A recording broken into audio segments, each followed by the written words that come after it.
চাচা আমি কি তোমার ভাইয়ের ছেলে না? ইমাম হোসেন জড়িয়ে ধরলে কাসিমকে বলে, কাসিম আমি তোকে কখন বলেছি তুই আমার ভাইয়ের ছেলে না? তোর বাপ দুনিয়া থেকে চলে যাওয়ার পর আমি তোকে বাপের অভাব অনুভব করতে দেইনি রে বেটা। আমি তো নিজের ছেলের মতো তোকে মনে করি। আমি তোকে কোনদিন বললাম যে তুই আমার বংশের ছেলে না? কাসিম বলছে, চাচা আপনি যদি আমাকে বংশের ছেলে মনে করেন তাহলে আমার একটা কথা রাখবেন। বলে, হ্যাঁ ভাতিজা বলো।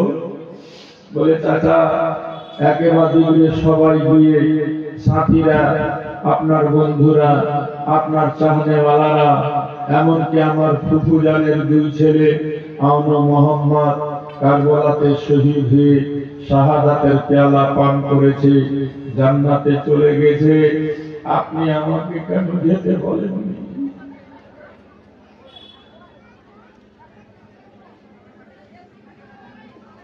ইমাম হোসেনের যেন আর সহ্য হচ্ছে না ভাতিজার এই কথা শুনে। বেটা কাসিম, তুমি ছোট ছিলে, তোমার আব্বা তোমাকে ছেড়ে দুনিয়া রেখে চলে গিয়েছিল। জালিমেরা আমার ভাইকে বিষ পান করিয়ে শহীদ করেছিল। সেই দিন থেকে তুমি বাপ হারা। আমি নিজের ছেলের মতো করে কোলে পিঠে আমি আর তোর ফুফু জাইনাব তোকে মানুষ করেছি বেটা। এখন তুই 19 বছরের জওয়ান। এই কাসিমের সাথে মা সকিনা বিয়ের কথাবার্তা চলছিল। বিয়েটা হয়নি, বিয়ের কথাবার্তা হয়েছিল। ইমাম হোসেনের বেটি সকিনার সাথে বিয়ে হবে এরকম কথাবার্তা হয়েছিল, বিয়ে হয়নি। সেই কাসিম আর দুনিয়ার দুলহা না, এখন জান্নাতের দুলহা সাজতে চায়। চাচা আমাকে পাঠাও, আমাকে বাধা দিও না চাচা।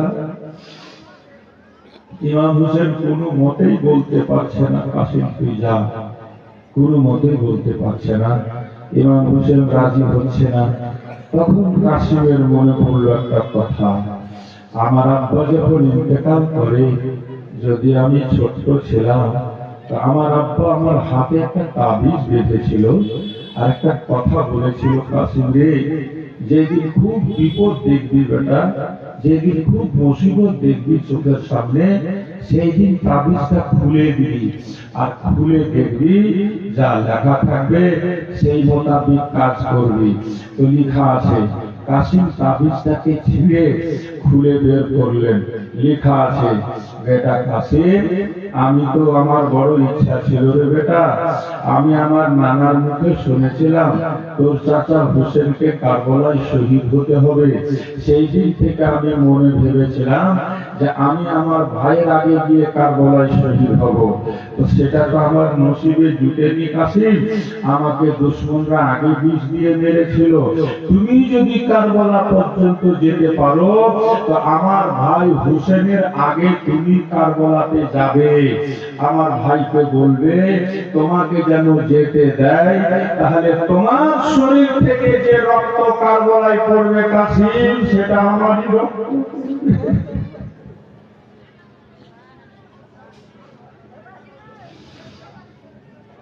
এইভাবে আমার মনের আশাটা পূর্ণ হয়ে যাবে বেটা। কাসিম দেখছে এটা তো তাবিজ নয়, আমার আব্বা চিঠি লিখে গিয়েছিলেন। তখন বললেন, চাচা যান আপনি আমাকে নিষেধ করছেন, এই দেখেন আপনার বড় ভাই কি লিখেছে। ইমাম হোসেন সেটাকে নিয়ে বড় ভাই লেখাকে বুকে লাগালেন, মুখে লাগালেন। দেখছেন তো লিখাছে, হোসেন আমার কাসিমকে তুই মানা করিস না,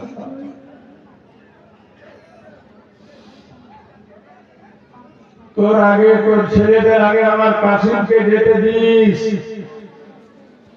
দাঁতে আঙুল কেটে থেকে গেলেন। কাসিম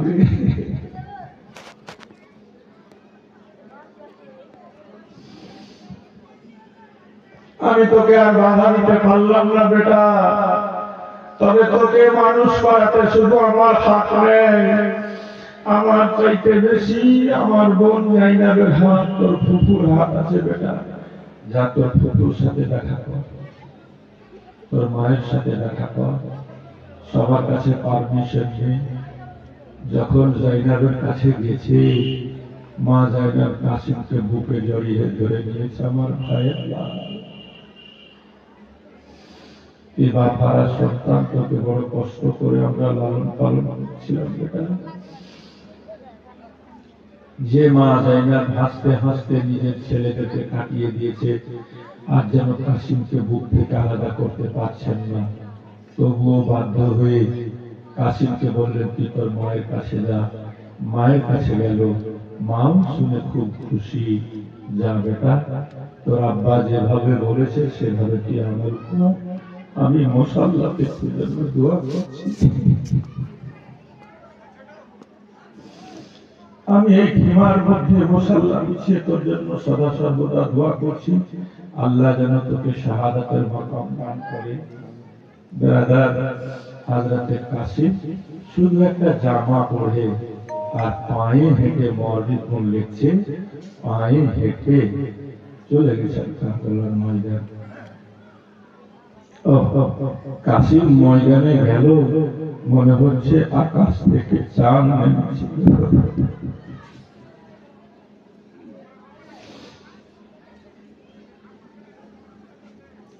ডাক দিল, রে শয়তানেরা, আয় যারা নবী বংশকে তিলে তিলে কাঁদিয়েছিস, কে আছিস আমার মোকাবিলায়?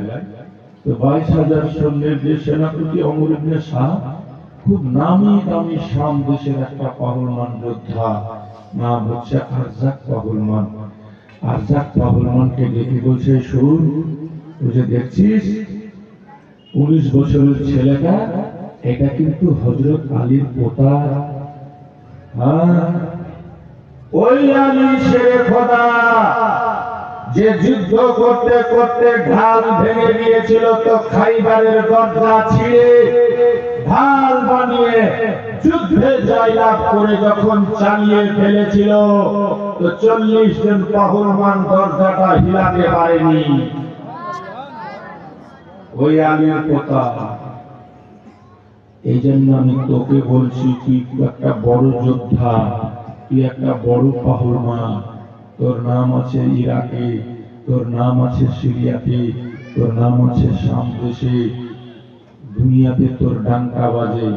তুই যা কাসিমের সাথে মোকাবিলা করতে, তাহলে সম্ভব কাসিমকে পরাজিত করা।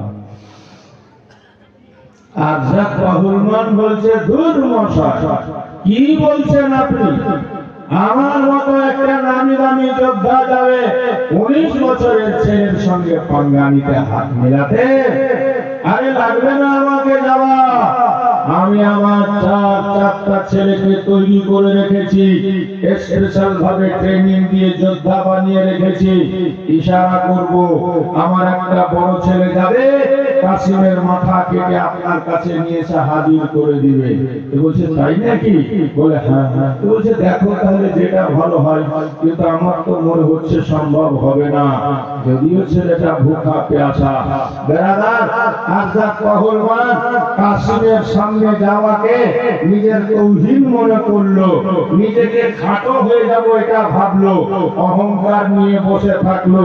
বড় ছেলেকে ইশারা করলো, তার বড় ছেলে ঘোড়াতে চেপে, বেরাদার বন্ধুগণ, খুব একটা দামি তলোয়ার নিয়ে হযরতে কাসিমের সঙ্গে মোকাবিলায় গেছে।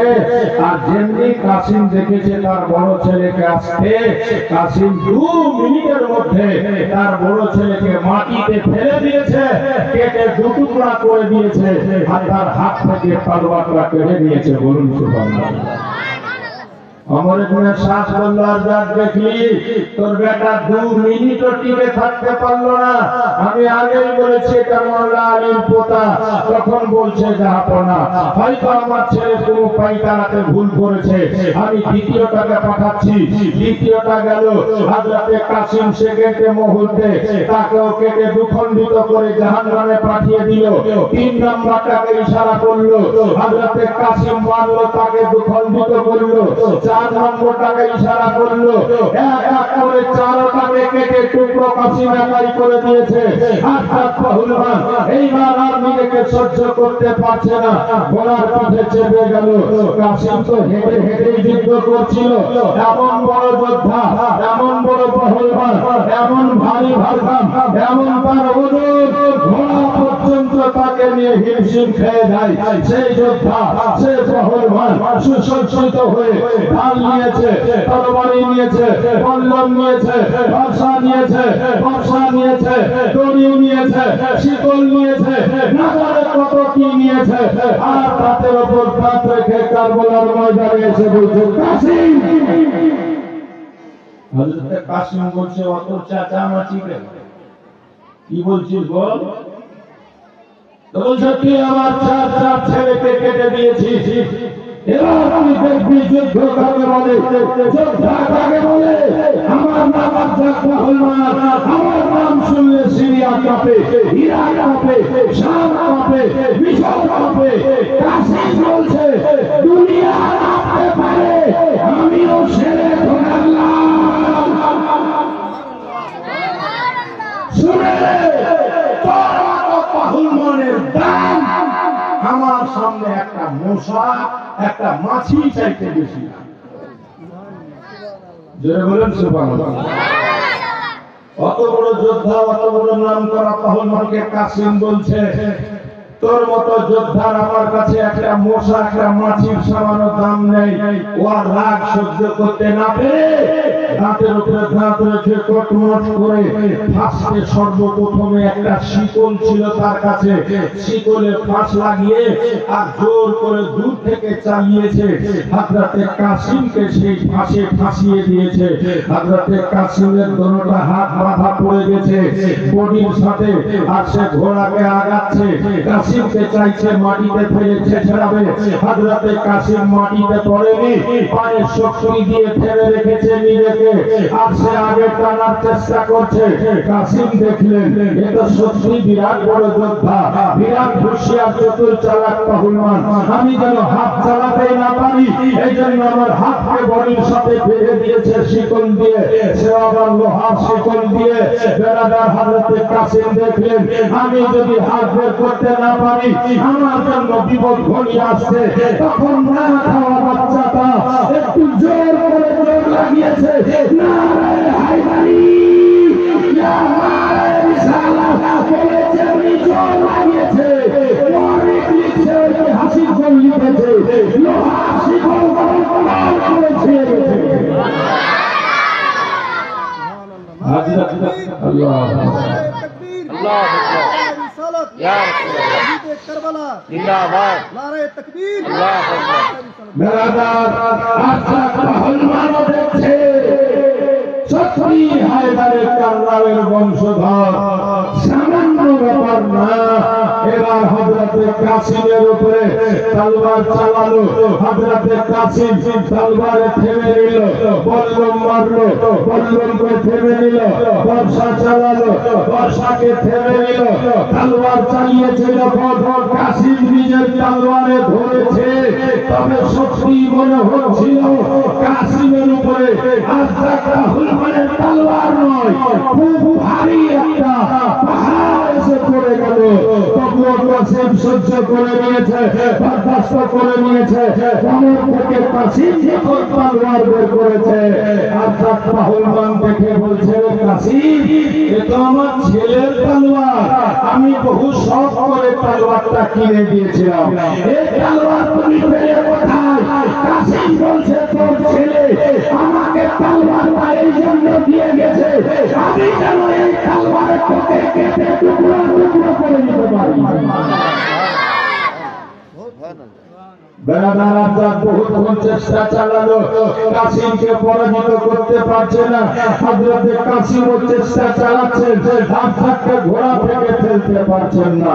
তখন মাইন্ডে একটা কথা আসলো, আল হারবু খুদাতুন, বেরাদার যুদ্ধ হচ্ছে ধোঁকা। তাই উনি একটা চেষ্টা করলেন, দেখি একে ফেলা সম্ভব হচ্ছে কিনা। তখন হযরতে কাসিম মুচকি হেসে বলছে আজাদ তোর ছেলেকে তো কেটেছি, কিন্তু শুনেছি শুনেছি তোর নাম খুব মশহুর জামানা, তুই একজন বিশাল বড় যোদ্ধা, বাহাদুর বীর পুরুষ, কিন্তু দেখছি তোকে যুদ্ধ করার পাইতারা তুইও তো জানিস না। আরে আমি তো জীবনে যুদ্ধের ময়দানে পা রাখিনি, আমি জীবনে প্রথম কদম রেখেছি, কিন্তু দেখছি তোর যুদ্ধের চাল ঠিক নেই। আকাশে আরজাক বলছে কোথায় মিস্টেক পেলে, কোথায় ভুল পেলে, আমি কি চালে ভুল করেছি যুদ্ধে, কোথায় আমার পাইতারা ভুল হয়েছে। হযরতে কাসিম বলছেন দেখ তোর ঘোড়ার পালন খসে গেছে, তোর ঘোড়ার পালন খসে গেছে, তুই কোন ধারে এত খেয়াল নাই, তুই এখন ঘোড়া থেকে পড়লি কি করলি। আর যেমনি আরজাক ঘোড়ার পালন করতে গিয়ে নিজের মুখ করে দেখেছে হযরতে কাসিম তার কাটার তলোয়ার উঠে না বলে চালিয়ে দিয়েছে।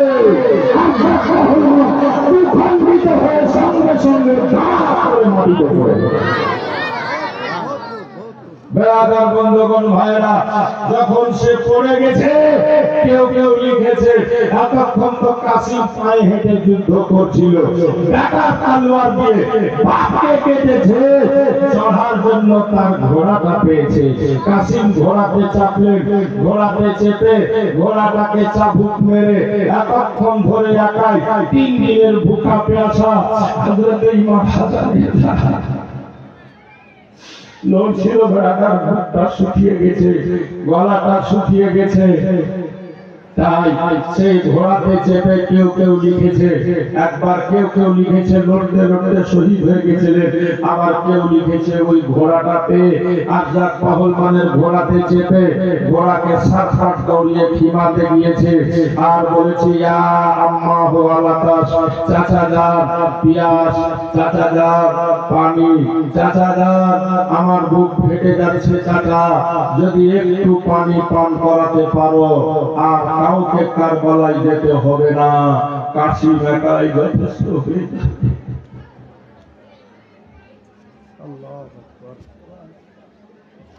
ইমাম হোসেন বলেছিলেন বেটা কাশিম রে, দেখতে পাচ্ছ অবস্থা, বাচ্চা বাচ্চা না খাওয়া পেয়াসা, আর একটু অপেক্ষা করো, আমার নানা যান তোমার জন্য হজে কাউসার নিয়ে অপেক্ষা করছে, বেটা ফিরে যাও। ফিরে গেল কাসিম। বেরাদার বড় বড় যোদ্ধাদেরকে তার মোকাবিলায় পাঠানো হয়েছিল, পরে পরে কেউ এসে টিকতে পারেনি। লাস্ট অব্দি লড়তে লড়তে লড়তে 27 খানা জখম খেয়ে হাসানের লাল ইমাম হোসেনের ভাতিজা হযরতে কাসিম পড়ে গেলেন কারবালায়। ইয়া আম্মা গো আদরিকনি বলে আওয়াজ দিলেন, চাচা আমার খবর নাও। ইমাম হোসেন দৌড়ে গেলেন, 27 খানা জখম খেয়ে কাসিম হোসেনের কোলে দম ছেড়ে দিলেন। ইমাম হোসেন তাকে তুলে নিয়ে এসে খিমাতে রাখলেন। খিমার মধ্যে কান্নার রোল উঠে গেল। কাসিমকে শহীদ হতে দেখে ইমাম হোসেন সবাইকে